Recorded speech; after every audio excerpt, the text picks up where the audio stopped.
অঞ্জন ডেকা আৰু মই আমি বৰ্ষাপাৰা যি অসম ক্ৰিকেট এছ'চিয়েশ্যনৰ যি ইণ্টাৰনেশ্যনেল ক্ৰিকেট গ্ৰাউণ্ড এই ক্ৰিকেট গ্ৰাউণ্ডতে আছোঁ আৰু যিখন অহা বুধবাৰে প্ৰথমখন এইবাৰ 2025 ইণ্ডিয়ান প্ৰিমিয়াৰ লীগৰ আমাৰ গুৱাহাটীৰ ফাৰ্ষ্ট মেচ অনুষ্ঠিত হ'ব Rajasthan Royals versus Kolkata night riders আৰু তেনে ক্ষেত্ৰতে কলকাতা নাইট ৰাইডাৰ্ছে যোৱাকালি তেওঁলোকে কলিকতাৰ পৰা আহি গুৱাহাটীত উপস্থিত হৈছিলে আৰু এই মুহূৰ্তত আমাৰ পিছফালে বৰ্ষাপাৰা মূল ষ্টেডিয়ামত তেওঁলোকে ফুটবল খেলি তেওঁলোকে অনুশীলন চলাইছে আৰু আমি কিছু সময় আগতে কৈছিলোঁ যে তেওঁলোকৰ প্লেয়াৰবিলাকে ফুটবল খেলিব তেওঁলোকে ৱাৰ্ম আপ কৰিব তেওঁলোকে বলিং প্ৰেক্টিছ কৰিব ফিল্ডিং প্ৰেক্টিছ কৰিব বেটিং প্ৰেক্টিছ কৰিব আৰু ঠিক তেনেধৰণে তেওঁলোকে এতিয়া অনুশীলন চলাই আছে আৰু কিছু সময় পিছত 5 বজাৰ লগে লগে আমাৰ ঘৰুৱা দল আৰ দলে তেওঁলোকে বৰঝাৰ বিমানবন্দৰ উপস্থিত হৈ তেওঁলোকে পোনে পোনে সোণাপুৰলৈ যাব আনহাতে আলহী দল কলকাতা নাইট ৰাইডাৰ্ছ তেওঁলোকে ৰেডিছন ব্লু গুৱাহাটীত আছে আমি নিউজ 18 অসম নৰ্থ ইষ্টৰ দৰ্শক সবিশেষ খবৰ জনাম A to Z বৰ্ষাপাৰাত আৰু কেনেধৰণে তেওঁলোকৰ কাৰণে উইকেট সাজু হ'ব কোন হ'ব আম্পায়াৰ কোন হ'ব মেচ ৰেফাৰী কোন হ'ব আপোনাৰ ধাৰাভাষ্যকাৰ আৰু কেনেধৰণে কিমান দৰ্শক থাকিব টিকট চেলিং কেনেকুৱা হৈছে অনুশীলনৰ লগে লগে থকাৰ ব্যৱস্থা দৰ্শকে কি ধৰণে আহিব আৰু দৰ্শকে অহাৰ ক্ষেত্ৰত ষ্টেডিয়ামলৈ কি আনিব পাৰিব কি আনিব নোৱাৰিব সবিশেষ খবৰ জনাম আপোনালোকে লাইভৰ জৰিয়তে চাই থাকিব বাতৰিটো শ্বেয়াৰ কৰি দিব পাৰে লাইক কৰিব কমেণ্ট কৰিব পাৰে যে দল কোন দলে জয় হ'ব কাৰণ দুয়োটা দলে প্ৰথমখন খেলৰ IPLৰ ফাৰ্ষ্ট মেচত পৰাজয় বৰণ কৰিছে এই মুহূৰ্তত আমি বৰ্ষাপাৰা ষ্টেডিয়ামৰ যি প্ৰেক্টিছ এই প্ৰেক্টিছ জনাই আছোঁ আৰু লগতে সমান্তৰালকৈ আপোনালোকক কিছু ইনফৰমেশ্যন দিব বিচাৰিছোঁ যে যিটো দুয়োটা দলে প্ৰথম মেটছত তেওঁলোকে পৰাজয় বৰণ কৰিছে ইডেন গাৰ্ডেনত অনুষ্ঠিত অপেনিং মেটছত এই দলটোৱে যিটো KKR শ্বাহৰুখ খানৰ দল কলকাতা নাইট ৰাইডাৰ্ছে তেওঁলোকে ফাৰ্ষ্ট মেচ যিটো বিৰাট কোহলিহঁত থকা সেই আপোনাৰ RCB দলৰ বিৰুদ্ধে পৰাজয় বৰণ কৰিছে গতিকে স্বাভাৱিকতে আৰ দলেও তেওঁলোকে ৰিয়ান পৰাগে ফাৰ্ষ্ট 3খন মেচত কেপ্টেইনশ্বিপ কৰিব আৰু তেনে ক্ষেত্ৰত আমি ক'ব পাৰোঁ যে ৰিয়ান পৰাগৰ দলটো আৰ দলেও তেওঁলোকে যোৱাকালি ছানৰাইজাৰ্ছ হায়দৰাবাদৰ বিৰুদ্ধে তেওঁলোকে বিশাল ব্যৱধানত পৰাজয় বৰণ কৰিছে গতিকে দুয়োটা দলে জয়ৰ কাৰণে এটা জয়ৰ লক্ষ্যৰে বৰ্ষাপাৰা ষ্টেডিয়ামৰ উইকেটত নামিব ৰোলিং কৰি আছে এতিয়া মেইন উইকেট যিখন উইকেটৰ পৰা খেল অনুষ্ঠিত হ'ব আমি এবাৰ আমাৰ কেমেৰা পাৰ্চন অঞ্জনে দেখুৱাব যে টিমে যিটো আপোনাৰ ৱেষ্ট পাৰ্টত অনুশীলন চলাই আছে আৰু মেইন উইকেটখন কেনেকৈ আপোনাৰ ৰোলাৰ লৈ টানি তেওঁলোকে ৰোলিং কৰি আছে আৰু উইকেটখন আচলতে বৰ্ষাপাৰাৰ যিটো উইকেটৰ যিটো বিহেভিয়াৰ সেই বিহেভিয়াৰটো হ'ল বেটিং সহায়ক হয় আৰু আলহী দল কলকাতাৰ আচলতে প্ৰধান শক্তি বুলি ক'ব লাগিব যে তেওঁলোকৰ আজিংক্য ৰাহানে যিটো এক্স টিম ইণ্ডিয়াৰ ক্ৰিকেটাৰ আৰু লগতে যিটো ডি কুক তেওঁ এগৰাকী খুব শক্তিশালী খেলুৱৈ ষ্ট্ৰং প্লেয়াৰ তেওঁ ফৰেন প্লেয়াৰ লগতে মনীষ পাণ্ডে আমাৰ নিজৰে বা আপোনাৰ পাৱেল তেওঁ এগৰাকী ভাল খেলুৱৈ লগতে মইন আলী আছে আৰু ৰাছেল আছে গতিকে ৰমনদীপ সিং এই আলহী দল শ্বাহৰুখ খানৰ দলৰ খেলুৱৈ আৰু তাৰ বিপৰীতে কিন্তু যোৱাকালি শেষ মুহূৰ্তলৈকে যুঁজ দিছিলে এটা বিশাল স্ক'ৰ আছিলে ছানৰাইজাৰ্ছ হায়দৰাবাদে যে তেওঁলোকে ৰান কৰিছিলে মুঠতে 286 আৰু তেনেকুৱা এটা আপোনাৰ যিটো টাৰ্গেট থকা 287ৰ টাৰ্গেট থকাৰ পিছতো কিন্তু ৰিয়ান পৰাগ বাহিনীয়ে বিশেষকৈ সঞ্জু চেমছং ইম্পেক্ট প্লেয়াৰ হিচাপে খেলি শেষলৈকে যুঁজ দিছিলে দলটোত সঞ্জু চেমছং হওক বা শুভম দুবে হওক বা এটা নৱাগত প্লেয়াৰ তেওঁ অৱশ্যে খেলিবলৈ পোৱা নাই এতিয়াও তেওঁ সূৰ্যবংশী বৈষ্ণৱ তেওঁ একেবাৰে 13 বছৰীয়া তেওঁ প্লেয়াৰ বা কুণাল ৰাথোৰ আৰ দলত আছে বা চিমৰন হেটমায়াৰ ৱেষ্ট ইণ্ডিজৰ প্লেয়াৰ আছে আৰু সেই দলটো ৰিয়ান পৰাগ যিহেতু কেপ্টেইন তাতে আপোনাৰ যশস্বী জয়ছোৱাল আছে ধ্ৰুৱ জুৰেলে ভাল খেলিছে যোৱাকালি তেওঁ গতিকে জফ্ৰা আৰ্চাৰৰ বলিং যোৱাকালি যদিও তেওঁ মাৰ খাইছে বা এটা অলৰাউণ্ড পাৰফৰ্মেঞ্চ নীতিশ ৰাণাৰ ওপৰত যথেষ্টখিনি আশা কৰিব পৰা যায় গতিকে আমি দুয়োটা দলৰ শক্তিটো ক'লো যে ৰিয়ান পৰাগ বাহিনী বনাম আজিংক্য ৰাহানে বাহিনী দুয়োজনে টিম ইণ্ডিয়াৰ ক্ৰিকেটাৰ গতিকে কালি এখন ভাল খেল হ'ব প্ৰায় 40,000 দৰ্শকে বৰ্ষাপাৰা ষ্টেডিয়ামৰ খেল উপভোগ কৰিব আমি যদি স্পেচিফিক কওঁ তেতিয়া 32,000 দৰ্শক থাকিব আৰু আপোনাৰ ইয়াতে ক্ৰীড়া সাংবাদিকসকল থাকিব বা ইয়াতে অসম আৰক্ষীৰ ইয়াত বিভিন্ন বেটেলিয়ান আনি কোম্পানী হিচাপে মোতায়েন কৰি দিয়া হ'ব নিৰাপত্তা ব্যৱস্থা আৰু লগতে যি অতিথিসকল থাকিব কমপ্লিমেণ্টাৰী বাছৰ যি বিভিন্ন যিটো অভ্যাগত বা যিটো আমন্ত্ৰিত লোকসকল আহিব তেওঁলোকে এইখন মেচ অসমৰ মুখ্যমন্ত্ৰী ডক্টৰ হিমন্ত বিশ্ব শৰ্মাই চাব বা অসমৰ মন্ত্ৰীসভাৰ কেইবাজনো মন্ত্ৰী ৰাজ্যপাল স্পীকাৰ আৰু ডেপুটি স্পীকাৰৰ পৰা আৰম্ভ কৰি MLA কিছুমান তেওঁলোক আহিব গতিকে তেওঁলোকৰ কাৰণে উইকেট টু উইকেট ইয়াত বক্স নিৰ্মাণ কৰা হৈছে আমি কৈছোঁ যে এই লাইভত আমি A to Z সবিশেষ জনাম আমি কোনো ধৰণৰ সুৰুঙা নাৰাখোঁ যে আপোনাৰ মহ মাৰিবৰ কাৰণে যেনেধৰণে আপোনাৰ ওচৰৰে মৰা ভৰুলো সেউজীয়া তিৰপালেৰে ঢাকি দিছে ঠিক তেনেকৈ সাপ নোলাবৰ কাৰণে অনবৰত স্প্ৰে কৰি আছে আমি প্ৰতিটো খবৰে মই কৈছোঁ যে 1 to 100 A to Z খবৰ দিম আমি মাজত কোনো সুৰুঙা নাৰাখোঁ আৰু বাকী কৈছোঁ যে শ্বাহৰুখ খান অহা নহাটো শ্বাহৰুখ খানৰ ওপৰত কিন্তু স্বত্বাধিকাৰী হিচাপে তেওঁক যিহেতু আলহী দল হিচাপে তেওঁক ঘৰুৱা দলে আৰআৰে নিমন্ত্ৰণ দিব লাগিব সেইকাৰণে আৰআৰৰ অধ্যক্ষ ৰঞ্জিত বৰঠাকুৰে তেওঁক নিমন্ত্ৰণ জনাইছে গতিকে সময় পালে শ্বাহৰুখ খান আহিব আহক বা নাহক তেওঁৰ কাৰণেতো কোঠা সাজু কৰিব লাগিব সেইকাৰণে অসম ক্ৰিকেট সন্থাই সন্থাই এটা বিশেষ সুকীয়া কথা দুটা ইয়াত বক্স নিৰ্মাণ কৰিছে আৰু সেই বক্সত শ্বাহৰুখ খানৰ ওপৰি 4জন ব্যক্তি থাকিব পাৰিব তাতে আপোনাৰ সোফা থাকিব বৃহৎ আকাৰৰ টেলিভিছন স্ক্ৰীন লগাইছে আৰু তাতে আপোনাৰ বুফে সিস্টেমৰ কাৰণে ডাইনিং টেবুল লগোৱা হৈছে আমি ইতিমধ্যে নিউজ 18 অসম নৰ্থ ইষ্টৰ দৰ্শকক সেই বিশেষ বক্সৰ ভিজুৱেল আমি দেখুৱাইছো আৰু তাৰ লগতে ইয়াতে আৰআৰৰ স্বত্বাধিকাৰী হিচাপে ৰঞ্জিত বৰঠাকুৰে প্ৰায় 10জনীয়া এখন তাৰকা খেলুৱৈ নিমন্ত্ৰণ জনাইছে তাৰ ভিতৰত মেৰিকম লাভলীনা বৰগোহাঁই এইসকল খেলুৱৈক তেওঁলোকে মাতিছে সাইখম মীৰাবাই চানুক মাতিছে যে অসমৰ গুৱাহাটীৰ এই নৰ্থ ইষ্টৰ দুৱাৰমুখ গুৱাহাটীৰ IPLৰ মেটছৰ সাক্ষী হ'বৰ কাৰণে তেওঁলোকক মাতিছে তেওঁলোকে অৱশ্যে সময় সুবিধা পালে তেওঁলোকে আহিব তেওঁলোকে আহিলে সকলোখিনি সুবিধা আৰআৰ দিবলৈ প্ৰস্তুত আমি কিছু সময় আগতে আমি তেনেধৰণে সকলো ঘৰুৱা আৰআৰ কৰ্তৃপক্ষৰ সৈতে কথা পাতিছিলো আৰু বাকি উইকেটৰ বিহেভিয়াৰ মই কৈছো যে এখন বেটিং হয় উইকেট হয় যোৱাকালি দেখিছিলে যে যিখন আৰআৰ ভাৰ্চেছ ছানৰাইজাৰ্ছ হায়দৰাবাদৰ যিখন মেটছ তাত 500 ৰানৰ ওপৰত ৰান সংগ্ৰহ হৈছিলে দুইটা দলৰ ইনিংছ যদি চাই গতিকে আমাৰ গুৱাহাটীতো 500 ৰানৰ ওপৰত হোৱাৰ সম্ভাৱনা আছে কাৰণ কিয় পুনতে যিয়ে বেটিং ধৰে সি প্ৰায় 230 ৰান 240 ৰান কৰাৰ সম্ভাৱনা আছে কাৰণ এইখন উইকেটৰ এইখন আউটফিল্ডৰ বিহেভিয়াৰ অকমান বেলেগ আমি এইখন ষ্টেডিয়াম যেতিয়া ডাম্পিং গ্ৰাউণ্ড আছিল তেতিয়াৰ পৰাই ইয়াৰে বাতৰি আমি সংগ্ৰহ কৰিছিলো গতিকে আমি ক'ব পাৰো যে ইয়াতে একেবাৰে তলত বালি আছে চেণ্ডবেজ ষ্টেডিয়াম আৰু ইয়াত হিল আছে হিলৰ ওপৰত নাৰিকলৰ বাকলি আছে নাৰিকলৰ বাকলিৰ পৰা ওপৰত ইয়াত আচলতে যেটো মেইন উইকেট 8খনৰ লগতে বাৰমুডা ঘাঁহ বাৰমুডাৰ পৰা আনি লগোৱা হৈছিলে গতিকে এইখন ষ্টেডিয়াম যদিও ইয়াৰ সাউথ ষ্টেণ্ডটো অকমান ডিফেক্ট আছে কিন্তু বাকি আদাৰৱাইজ ষ্টেডিয়ামখন ইণ্টাৰনেশ্যনেল ষ্টেডিয়াম আৰু এই ষ্টেডিয়ামৰ ডিফেক্ট থকাৰ বাবে সমান্তৰালকৈ T20ৰ কাৰণে আমিনগাঁৱৰ আন এখন ষ্টেডিয়াম BCCI সাহায্যৰে এছিয়া নিৰ্মাণ কৰি আছে আৰু এতিয়া আমি ষ্টেডিয়ামত আমি দেখিছো সুনীল নাৰায়ণ এগৰাকী ৱেষ্ট ইণ্ডিজৰ প্ৰাক্তন আছে স্পিনাৰ হিচাপে জনজাত আছিলে কিন্তু বৰ্তমান সময়ত তেওঁ এগৰাকী অলৰাউণ্ডাৰ গতিকে এই খেলুৱৈসকলে বৰ্তমান সময়ত ফুটবল প্ৰেক্টিছ কৰি আছে তাৰপিছত তেওঁলোকে ইয়াত বলিং প্ৰেক্টিছ কৰিব ফিল্ডিং প্ৰেক্টিছ কৰিব আৰু বাহিৰত গৈ নেট প্ৰেক্টিছো কৰিব বেটিং আৰু দুইটা দলক যিটো বেটাৰসকলক অনুশীলন কৰাবৰ কাৰণে আমাৰ ইয়াত কিছু খেলুৱৈ যিটো অসমৰ আগশাৰীৰ ৰঞ্জী ট্ৰফি খেলুৱৈ বা আণ্ডাৰ 19 প্লেয়াৰ আণ্ডাৰ 23 প্লেয়াৰ কিছুমান সাজু হৈ আছে যে তেওঁলোকে এনে অভিজ্ঞতা পাব পাৰে গতিকে অসমৰ বিভিন্ন প্ৰান্তৰ যিসকল ভাল ভাল বচা ক্ৰিকেটাৰ তেওঁলোকে ইয়াত নেট প্ৰেক্টিছৰ কাৰণে বল লৈ সাজু হৈ আছে মুঠৰ ওপৰত এই গ্লেমাৰিয়াছ ৱৰ্ল্ডৰ এখন বিখ্যাত এই T20 যিটো টুৰ্ণামেণ্ট এই টুৰ্ণামেণ্টৰ যোৱা 2 বছৰ আগৰ পৰা আমি অসম আৰু গুৱাহাটীৰ সাক্ষী হ'বলৈ পাইছো বা আমাৰ নৰ্থ ইষ্টৰ দৰ্শকে এই খেল চাবলৈ পাইছে আমি এই মুহূৰ্তত দেখুৱাইছো বেঙুনীয়া কালাৰৰ এই যিটো টি-চাৰ্ট বা তেওঁলোকৰ পোছাক পিন্ধি বৰ্ষাপাৰা ষ্টেডিয়ামত ফুটবল অনুশীলন কৰি আছে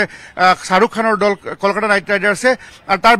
বিপৰীতে এতিয়া বৰঝাৰ বিমানবন্দৰত অৱতৰণ কৰিছে ৰিয়ান পৰাগ বাহিনী সেই দলটো ৰঞ্জিত বৰঠাকুৰ অধ্যক্ষ গতিকে আৰআৰ দলেও কিছু সময় পিছত তেওঁলোকে বৰঝাৰ বিমানবন্দৰৰ পৰা তেওঁলোকে সোণাপুৰলৈ আহি সোণাপুৰত মেফিয়া ৰিজৰ্ট আছে তাত থাকিব আৰু সমান্তৰালকৈ এই আলহী দল কলকাতাৰ দলটোৱে তেওঁলোকে ৰেডিশ্যন ব্লুত আছে এতিয়া এই খেলৰ কথাখিনি জনালো এতিয়া আমি জনাম যে অহা বুধবাৰে দৰ্শকসকল কেনেকৈ আহিব পাৰিব গতিকে আমি সমান্তৰালকৈ আপোনালোকে প্ৰেক্টিছ চাই থাকক আৰু আপোনালোকক আমি আৰক্ষীৰ যিখিনি নিৰ্দেশনা আছে যান বাহন আৰক্ষীৰ ফালৰ পৰা বা অসম ক্ৰিকেট সন্থাই যিখিনি তেওঁলোকে দুৱাৰ কেতিয়া খুলিব কিবোৰ সংবাদমেল যোগে জনাইছে কথাখিনি আমাৰ অসমে জনাব বিচাৰিছো যে অহা বুধবাৰৰ খেলৰ কাৰণে 4:30 বজাত বিয়লি দুৱাৰমুখ প্ৰৱেশ দুৱাৰ খুলি দিব আৰু দৰ্শকে আপোনালোকে মন কৰিব ষ্টেডিয়ামলৈকে আপোনালোকে নিজৰ মানি বেগটো বা মোবাইল ফোনটোৰ বাহিৰে আপোনালোকে একোৱেই নানিব আনিলে হয়তো আপোনালোকৰ সেই বস্তুবোৰ হয়তো আৰক্ষীয়ে দুৱাৰমুখতে প্ৰৱেশ দুৱাৰতে ৰাখি দিব পাৰে আৰু তাৰ উপৰি আপোনালোকক নিৰ্দেশনা দিছে যে 2 বজাৰ পিছৰ পৰা গোটেই পথবিলাক এক প্ৰকাৰ ওচৰৰ ধীৰেনপাৰাই হওক বা চাইকেল ফেক্টৰী হওক বা কাহিলীপাৰা লখৰা একে Azad road cycle factory Birubari গতিকে চেৰাবভাটি এই অঞ্চলৰ যিবিলাক পথ আছে একেবাৰে ফটাচিলাম্বাৰীলৈকে সকলো পথবিলাক প্ৰায় বন্ধ হৈ থাকিব আৰু যিবিলাক ড্ৰপিং কাৰ আছে সেই ড্ৰপিং কাৰ এটা চাইডেৰে আহি আপোনাৰ চাউথ পইণ্ট স্কুলৰ ওচৰত ড্ৰপ কৰি দি এই ড্ৰপিং কাৰবিলাক গুচি যাব জয়ন্ত সাৰথী বৰা তেখেতে যিটো DCP হয় যান বাহন আৰক্ষীৰ অসম মহানগৰ তেখেতে সুন্দৰকৈ জনাইছে বা অসম ক্ৰিকেট সন্থাৰ পৰা ৰাজদীপ ওজা আৰু পৰীক্ষিত দত্ত তেওঁলোকেও জনাইছে গতিকে দৰ্শকৰ যাতে কোনো পধ্যে অসুবিধা নহয় কাৰণ এইবাৰ উৰণীয়া সেতু এখন বনাই আছে আপোনাৰ লালগণেশৰ পৰা চাইকেল ফেক্টৰীলৈকে গতিকে তাৰ বাবে দৰ্শক যদি উত্তৰ পূৰ্বাঞ্চলৰ বিভিন্ন প্ৰান্তৰ পৰা অসমৰ ধুবুৰীৰ পৰা শদিয়াৰ পৰা যদি লোকসকল আহে তেওঁলোকে কিছু অসুবিধাৰ সৃষ্টি হ'ব পাৰে নেকি অসুবিধা সন্মুখীন হ'ব পাৰে নেকি তাৰ বাবে এনেধৰণে আগতীয়াকৈ জনাই দিছে আৰু সেই অনুযায়ী আমিও নিউজ 18 অসমৰ দৰ্শকক যিহেতু আপোনালোকে এটা বাতৰি দিলে আপোনালোকে প্ৰায় যথেষ্ট সংখ্যক দৰ্শকে লাইভৰ জৰিয়তে চাই সেইবাবে আমি আপোনালোকক সবিশেষ কথাবিলাক জনাইছো এতিয়াও প্ৰায় 500তকৈ অধিক দৰ্শকে যিহেতু লাইভত চাই আছে আপোনালোকৰ কাৰণে আমি আৰু অধিক ইনফৰমেশ্যন দিব বিচাৰিছোঁ আচলতে আমি আমাৰ যিখিনি এই খেলখনক লৈ যিখিনি মূল কথা সেইখিনি আমি সম্পূৰ্ণ কৰিছিলোঁ কিন্তু আপোনালোকে যিহেতু একেবাৰে ধাৰাবাহিকভাৱে আপোনালোকে আৰম্ভণিৰে পৰা যথেষ্ট সংখ্যক দৰ্শকে লাইভত চাই আছে সেইবাবে আমি জনাইছোঁ যে এই উইকেটত আঠখনকৈ যিখন উইকেট নিৰ্মাণ কৰিছে এয়া নিৰ্মাণ কৰিছিলে আমাৰ মুকুট কলিতা আৰু এটা সময়ত এই গোটেই আউটফিল্ডখন নিৰ্মাণ কৰিছিলে জয় দত্তই আৰু এই যে ষ্টেডিয়ামখন যে দেখিছে এটা পিংক যিটো এটা এই আমাৰ গোটেই ষ্টেডিয়ামখন এটা সুন্দৰ আৰাৰৰ যিটো কালাৰ এই ষ্টেডিয়ামখনৰ ধীৰাজ তালুকদাৰে বনাইছিলে এই গেলেৰীবিলাক গতিকে ধীৰাজ তালুকদাৰ জয় দত্তৰ নাম আমি সদায় মেটচ আহিলে লওঁ কাৰণ তেওঁলোকৰ কষ্টৰ বিনিময়ত তেওঁলোকৰ কপালৰ ঘাম যদি মাটিত পেলোৱাৰ বিনিময়তহে এই ষ্টেডিয়ামখন আজি গঢ় লৈ উঠিছিলে বৰ্ষাপাৰাত আৰু এই বৰ্ষাপাৰা ষ্টেডিয়ামখনৰ মুঠ প্ৰায় 58 বিঘা মাটিকালি আছে গতিকে তাৰ পিছত আকৌ অসম ক্ৰিকেট সন্থা দেৱজিৎ শইকীয়া যেতিয়া জেনেৰেল ছেক্ৰেটাৰী হ'ল তেতিয়া আকৌ পিছফালে আপোনাৰ চাউথ ষ্টেণ্ডৰ পিছফালে পাৰ্কিঙৰ কাৰণে আৰু কিছু মাটি তেওঁলোকে লৈছিলে লোৱাৰ ফলত এতিয়া প্ৰায় 65 বিঘা মাটি হ'ল অসম ক্ৰিকেট সন্থাৰ তাতেই 4 নম্বৰ গেটৰ ওচৰত পাৰ্কিঙৰ ব্যৱস্থা কৰি দিছে গতিকে আপোনালোকে যিহেতু বেছি সংখ্যক দৰ্শকে আমাৰ এই দৃশ্য চাই আছে যে কেকেআৰ দলে কেনেকৈ অনুশীলন চলাইছে আৰু সেইকাৰণে ইয়াৰ লগত জড়িত হৈ থকা কথাবোৰ আপোনালোকক জনাইছোঁ যে এই বৰ্ষাপাৰা ষ্টেডিয়ামত প্ৰদীপ বুঢ়াগোহাঁই জেনেৰেল ছেক্ৰেটাৰী থকা সময়তে তেতিয়া হিমন্ত বিশ্ব শৰ্মাই কেইদিনমানৰ কাৰণে সভাপতি আছিলে এছিয়াৰ তাৰপিছতে ইয়াতে ৰমেন দত্ত সভাপতি হ'ল আৰু দেৱজিৎ শইকীয়া ৰমেন দত্ত সভাপতি হৈ থাকোঁতে প্ৰদীপ বুঢ়াগোহাঁই জেনেৰেল ছেক্ৰেটাৰী আছিলে আৰু পৰৱৰ্তী সময়ত দেৱজিৎ শইকীয়া আপোনাৰ ইয়াতে জেনেৰেল ছেক্ৰেটাৰী হ'ল তাৰপিছত এতিয়া ইয়াতে ত্ৰিদীপ কৌৰ জেনেৰেল ছেক্ৰেটাৰী বা চিৰঞ্জীৱ লাংথাচা তেখেতসকল ট্ৰেজাৰাৰ ৰাজদীপ ওজা ভাইচ প্ৰেছিডেণ্ট গতিকে ইয়াত এনেধৰণে অসম ক্ৰিকেট সন্থা এপেক্স বডিত 7জন মেম্বাৰ আছে তেওঁলোকে আপ্ৰাণ চেষ্টা চলাইছে তেওঁলোকে যে কেনেধৰণে এই মেটচ দুখন সফল কৰিব পাৰে কিন্তু এটা অকণমান ভয় আছে যে বতৰে যদি বিধি পথালি দিয়ে কাৰণ আমাৰ গুৱাহাটীত এনেকুৱা হয় যে আপুনি অক্টোবৰ নৱেম্বৰৰ 2 মাহ 3 মাহ বাদ দি বাকী গোটেই 9 মাহ 10 মাহ আপোনাৰ প্ৰায় বৰষুণেই দি থাকে আপুনি কোনটো সময়ত বৰষুণ নিদিব একো ক'ব নোৱাৰে গতিকে আপোনাৰ প্ৰেডিক্ট কৰিব নোৱাৰে যে এইটো সময়ত বৰষুণ নিদিব বুলি গতিকে এতিয়া মাত্ৰ সকলোৰে যিটো আশা বা সকলোৰে খেল হ'বনে নহয় এইটো সকলোৰে ভগৱানৰ ওপৰত কাৰণ প্ৰকৃতিৰ ক্ষেত্ৰত কোনোৱে একো কৰিব নোৱাৰে আৰু সেইবাবে কিন্তু বতৰটো অৱশ্যে অলপ সেমেকা আৰু ইতিমধ্যে বৰষুণ এজাক গোটেই অসমত শিলাবৃষ্টি হৈছে অৰুণাচলতে হওক বা উজনি অসমতে হওক শিল বৰষুণ দি আছে গতিকে সেই শিল বৰষুণ ভাগ আমাৰ গুৱাহাটীলৈ নাহক এই 26-30 তাৰিখে গতিকে খেল দুখন ভাল ধৰণে হৈ গ'লে আমাৰ এইবাৰ IPLৰ 2025ৰ মেটচ খুব ভাল ধৰণে দেখা পাব কাৰণ দৰ্শকে গোটেই খেলৰ কাৰণে আপোনাৰ টিকট কাটি শেষ কৰি দিছে মই আপোনালোকে বেছি দৰ্শকে যিহেতু লাইভত চাই আছে সেইকাৰণে মই আপোনালোকে লাইভ চাই থাকক প্লেয়াৰসকলক আৰু তাৰ লগৰ কথাবিলাক মই আপোনালোকক জনাই আছোঁ যে ইয়াত অৱশ্যে কিন্তু বতৰ বিজ্ঞান কেন্দ্ৰৰ মতে বৰষুণ কিন্তু আছে গতিকে যদি বৰষুণ কিনকিনীয়াও হয় তেতিয়াহ'লে কিন্তু ক্ৰিকেট মেটচ নহ'ব এটা বলো নপৰিব কাৰণ কি এখন ফুটবল নহয় ফুটবলত এনেকুৱা এটা নিয়ম থাকে যে বৰষুণ দিলেও ফুটবল খেল হৈ থাকে তাত এটা নিয়ম আছে যে গৰুহালৈকে যেতিয়ালৈকে পানী নাহে তেতিয়ালৈকে ফুটবল মেটচবোৰ হৈ থাকে কিন্তু ক্ৰিকেটৰ ক্ষেত্ৰত উইকেটখন বেয়া হৈ যায় গতিকে উইকেট ঢাকিব লাগিব আউটফিল্ড ঢাকিব লাগিব আৰু সেইবাবে বৰষুণ দিলে খেল মুঠেই নহয় আৰু ইয়াৰ বাবে আমাৰ বৰ্ষাপাৰা ষ্টেডিয়ামত আপোনাৰ ছুপাৰ চকাৰে হওক বা অন্যান্য সকলোখিনি সুবিধা এছিয়াই প্ৰস্তুত কৰি ৰাখিছে যদি এখন চেণ্ড-বেছ ষ্টেডিয়াম ইণ্টাৰনেশ্যনেল এই ষ্টেডিয়ামখনত যদি আপোনাৰ বৰষুণ ৰখি যোৱা 10 মিনিট হয় তেতিয়াহ'লে 10 মিনিট পিছত খেল আৰম্ভ কৰিব পাৰিব কাৰণ কিয় ইয়াত পানীটো এবজৰ্ব কৰে ইয়াৰ ভিতৰত ড্ৰেইনেজ ছিষ্টেম আছে যিটো শিল আছে আপোনাৰ ইয়াতে প্লাষ্টিকৰ আপুনি ইয়াত পাইপ আছে আৰু একেবাৰে তলত মই কৈছোঁ যে ইয়াতে নাৰিকলৰ বাকলি আছে শিল আছে বালি আছে আৰু ওপৰত বাৰমুদাৰ পৰা অনা ঘাঁহ আছে লগতে ইয়াতে আপোনাৰ ইয়াত হাজো অঞ্চলৰ পৰা মাটি আনিছিলে আৰু বাৰমুদাৰ পৰা ঘাঁহ আনিছিলে উইকেট নিৰ্মাণ কৰিছিলে মুকুট কলিতা আছে সাক্ষী হিচাপে সুনীল বৰুৱা প্ৰয়াত তেওঁ ইয়াত উইকেট বনাইছিলে গতিকে জয় দত্তই আউটফিল্ড বনাইছিলে ষ্টেডিয়ামখন বনাইছিলে ধীৰাজ তালুকদাৰে গতিকে হাজাৰ হাজাৰ লোকৰ তেওঁলোকৰ যিটো আগ্ৰহ যে সকলোৱে টিকট কাটিছে ইতিমধ্যে গুৱাহাটীলৈ আহিবলৈ ধাৱমান হৈছে কাৰণ তেওঁলোকৰ হাৰ্ড কপিটো লাগিব দৰ্শকৰ আমাৰ নিজে অসম নৰ্থ ইষ্ট চাই থকা এই মুহূৰ্তত লাইভৰ সংখ্যা 500তকৈ অধিক অতিক্ৰম কৰিছে প্ৰায় 15,000তকৈ অধিক দৰ্শকে চাইছে সেইকাৰণে লাইভটো মোৰ এৰিবলৈ মন নাই আপোনালোকক আৰু অধিক তথ্য জনাই আছোঁ বৰ্তমান সময়ত BCCIৰ যিগৰাকী জেনেৰেল ছেক্ৰেটাৰী সচিব প্ৰধান তেওঁ হৈ গ'ল দেৱজিৎ শইকীয়া তেওঁ ICCৰ ডাইৰেক্টৰ পজিশ্যনতো আছে গতিকে সেই সুবাদতে আমি এতিয়া এই বৰ্ষাপাৰা ষ্টেডিয়ামে আমি টেষ্ট ভেনু আৰু ওমেন ৱৰ্ল্ড কাপৰ মেটচ 5খন আমি পাইছো গতিকে এতিয়া অল টোটেল স্পৰ্টছ বা ক্ৰিকেট বৰ্ষাপাৰাত হয় বুলি ক'লে ভুল নহ'ব কাৰণ ইয়াতে মহিলা ক্ৰিকেট হৈছে বিশ্বকাপৰ ক্ৰিকেট হ'বলৈ গৈ আছে 5 ডেজ টেষ্ট মেচ হ'ব ODI ইয়াত হৈ গৈছে আৰু ইয়াতে আপোনাৰ T20 মেচ হৈছে ইয়াত ৰঞ্জি ট্ৰফিৰ মেচ হৈছে গতিকে এতিয়া ইয়াত আটাইতকৈ ডাঙৰ কথা এটা হৈছে যে ইয়াত হায়েষ্ট স্ক'ৰ কোনে কৰিছে ইয়াত দিনেশ মংগিয়াই 159 ৰান ইণ্টাৰনেশ্যনেল মেটছত কৰিছে গুৱাহাটীত নেহেৰু ষ্টেডিয়ামত তেওঁৰ সেই ৰেকৰ্ড এতিয়ালৈকে কোনো ভাঙিব পৰা নাই হয় ইয়াতে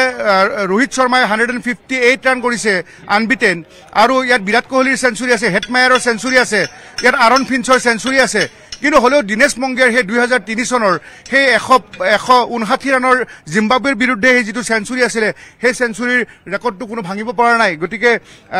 আমি সবিশেষ সকলোখিনি খবৰ আপোনালোকক জনাইছো আৰু